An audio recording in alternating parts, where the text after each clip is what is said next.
पिछले वीडियो में आप गिल्लू के बाकी के गद्यांश पढ़ चुके हैं। अब आगे का पाठ।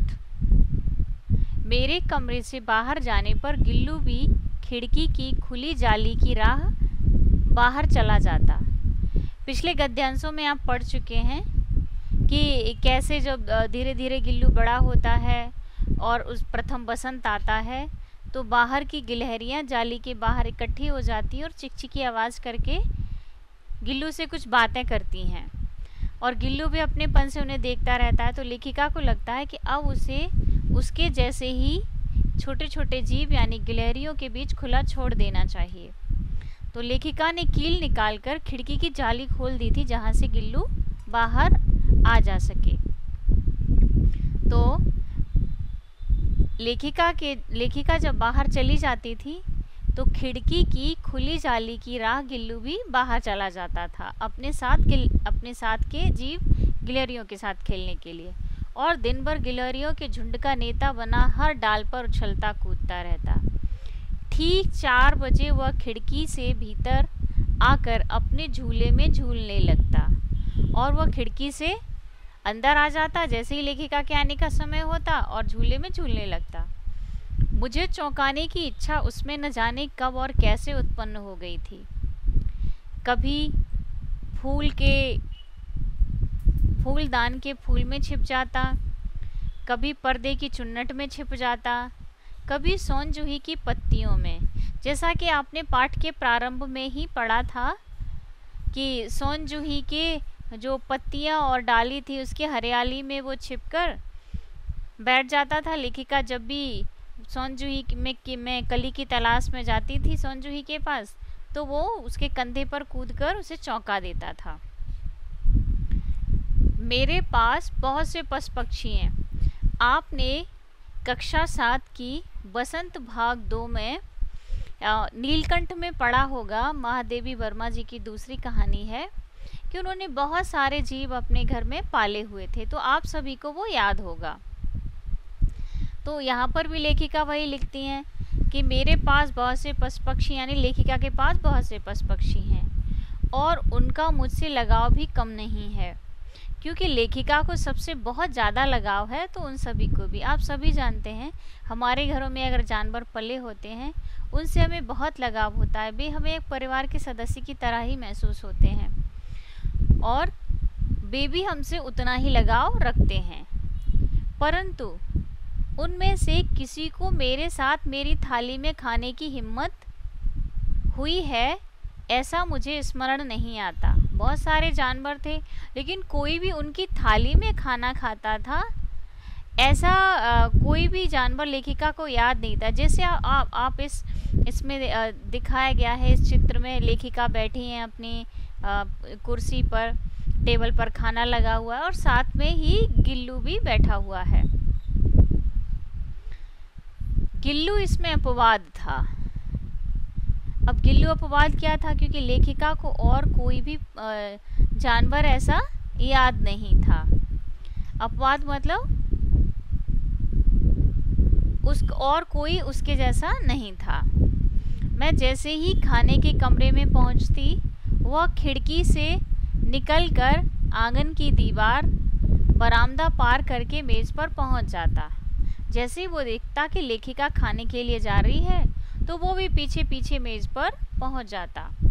मेरी थाली में बैठ जाना चाहता। ऐसा लगता था लेखिका को वो थाली में बैठकर ही खाना खाना चाहता है। बड़ी कठिनाई से मैंने उसे थाली के पास बैठना सिखाया क्योंकि वो थाली में जाना चाहता हुआ कि थाली में से खुद अपने हाथों से लेके रोटी खाए लेखिका के साथ। लेकिन लेखिका ने धीरे धीरे उसे ट्रेन किया, अभ्यास कराया उसे और थाली के पास बैठना सिखा दिया जहाँ बैठकर वह मेरी थाली में से एक एक चावल उठाकर बड़ी सफाई से खाता। आपने देखा होगा गिलहरी के बहुत छोटे छोटे हाथ होते हैं तो वो एक एक चावल बड़ी सफाई से उठाता और उसे खाता रहता। काजू उसका प्रिय खाद्य था। आपको याद होगा पिछले गद्यांशों में हमने पढ़ा कि जब वो चिक चिक करके लिफाफे में से उसको भूख की सूचना देता था तो वह लेखिका उसको बिस्कुट और काजू खाने के लिए देती थी। जो उसका प्रिय खाद्य, उसका प्रिय भोजन था। और कई दिन काजू न मिलने पर वह अन्य खाने की चीज़ें या तो लेना बंद कर देता या झूले से नीचे फेंक देता। काजू, अगर जैसे लेखिका कई दिन तक उसे काजू की जगह कुछ अन्य खाने का सामान देती रहती थी, तो फिर गिल्लू खाना खाना ही बंद कर देता था, या फिर अगर कुछ उसको मिलता भी था तो वो उन्हें नीचे फेंक देता था। शायद उसको काजू खाने का मन होता होगा, लेकिन वो किस भाषा में कहे, तो इस प्रकार वो अपनी नाराज़गी जताता या काजू खाने की इच्छा जताता होगा। उसी बीच जब ये सारी घटनाएं चल रही थी, गिल्लू धीरे धीरे बड़ा हो रहा था, उसी बीच लेखिका दुर्घटना में आहत होकर, यानी दुर्घटनाग्रस्त होकर, घायल होकर कुछ दिन अस्पताल में रहीं। उनको अस्पताल में रहना पड़ा। उन दिनों जब मेरे कमरे का दरवाज़ा खोला जाता, गिल्लू अपने झूले से उतरकर दौड़ता और फिर किसी दूसरे को देखकर उसी तेज़ी से अपने घोंसले में जा बैठता। जैसे ही कमरे का दरवाज़ा खुलता था तो गिल्लू को लगता होगा कि लेखिका आई है और वह भागकर लेखिका के पास जाना चाहता, लेकिन जैसे ही किसी दूसरे को देखता तो निराश होता और वह वापस फिर से लेखिका के इंतज़ार में अपने घोंसले में, जो उसके रहने की जगह थी, लेखिका ने जिसे एक फूलों की डलिया में तार लगाकर जिसे खिड़की के पास बांध दिया था, उसी घोंसले में जा बैठता।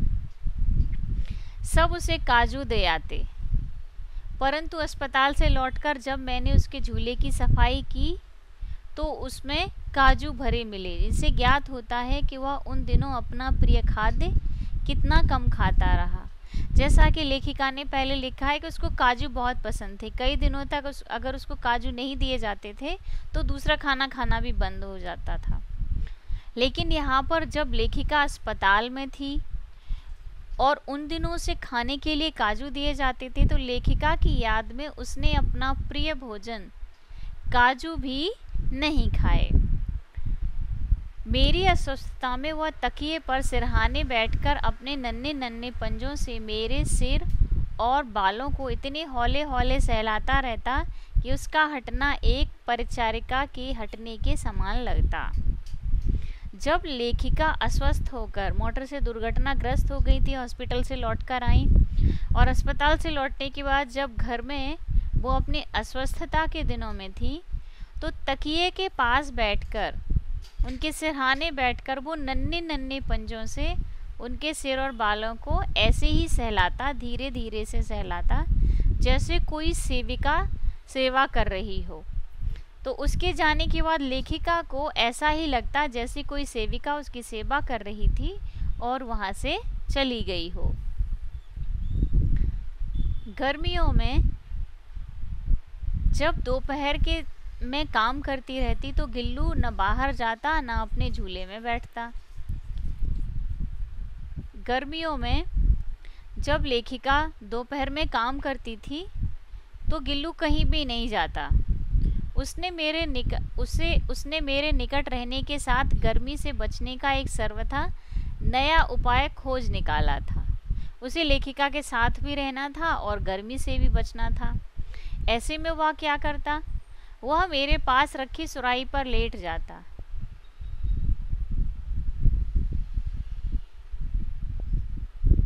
नहीं होती हैं,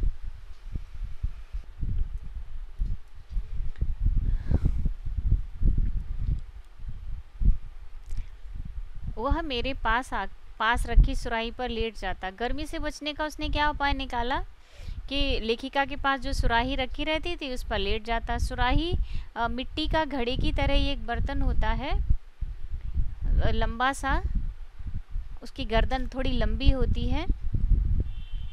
इस प्रकार समीप भी रहता और ठंडक में भी रहता। उसने लेखिका के साथ रहने का एक नया तरीका खोज निकाला।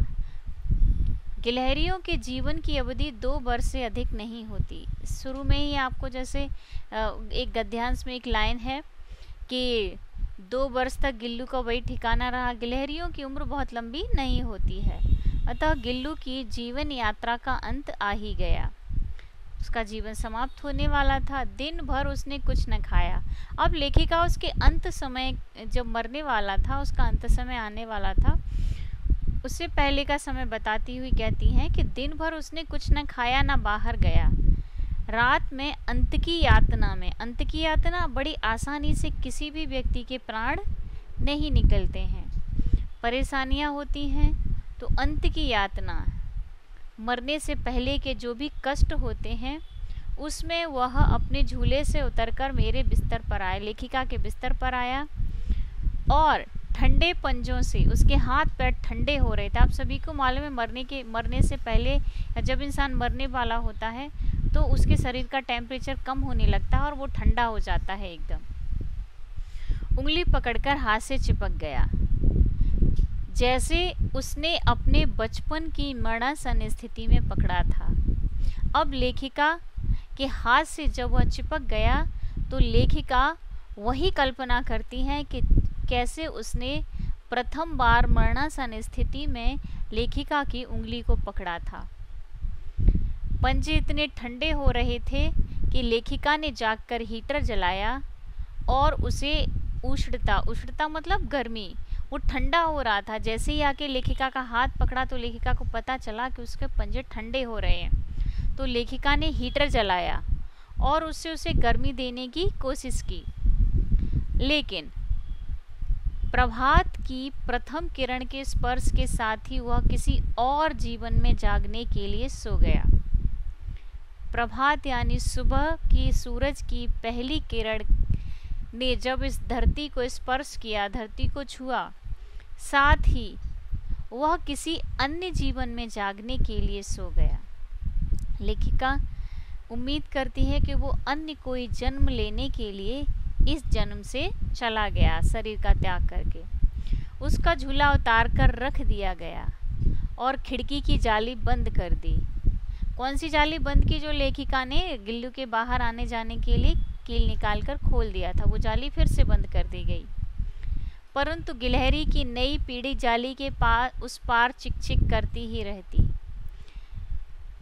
पहले जैसे गिलहरियों का झुंड आता था, चिक-चिक करता था, वैसे ही गिल्लू के जाने के बाद भी गिलहरियां आती रहीं और सोन जूही पर बसंत आता ही रहता है। अब वो सोन जूही के पौधे को याद करती हैं कि उस पर हर साल फूल आते हैं, चले जाते हैं उस पौधे पर, लेकिन जिसको ये बहुत पसंद था, जो इसमें छिप जाया करता था, वो कहीं दिखाई नहीं देता। सोन जूही की लता के नीचे गिल्लू को समाधि दी गई है। अब वही प्रारंभ हुआ जहाँ से कहानी वापस वहीं आ जाती है कि गिल्लू को जहाँ समाधि दी गई है, इसलिए भी कि उसे वह लता सबसे अधिक प्रिय थी। सोन जूही की लता उसको बहुत प्रिय थी, इसलिए उसको समाधि भी वहीं दे दी गई। इसलिए भी कि उस लघुगात का किसी बासंती दिन जूही के पीताभ छोटे फूल में खिल जाने का विश्वास मुझे संतोष देता है। लेखिका को जब भी गिल्लू की याद आती है तो वे अपने मन को विश्वास दिलाकर संतुष्ट हो जाना चाहती हैं कि गिल्लू कहीं दूर नहीं गया, बल्कि उस गमले में ही जहाँ उसको समाधि दी गई है, फूल बनकर बार बार खिलकर उनके पास आ जाता है। जब भी सोन जूही में फूल खिलते हैं तो लेखिका कल्पना करके अपने मन को विश्वास दिलाने की कोशिश करती हैं, संतुष्ट होने की कोशिश करती हैं कि गिल्लू को जहाँ समाधि दी गई है, वहीं पीले फूलों के रूप में खिलकर वह बार बार उनसे मिलने आता है। धन्यवाद।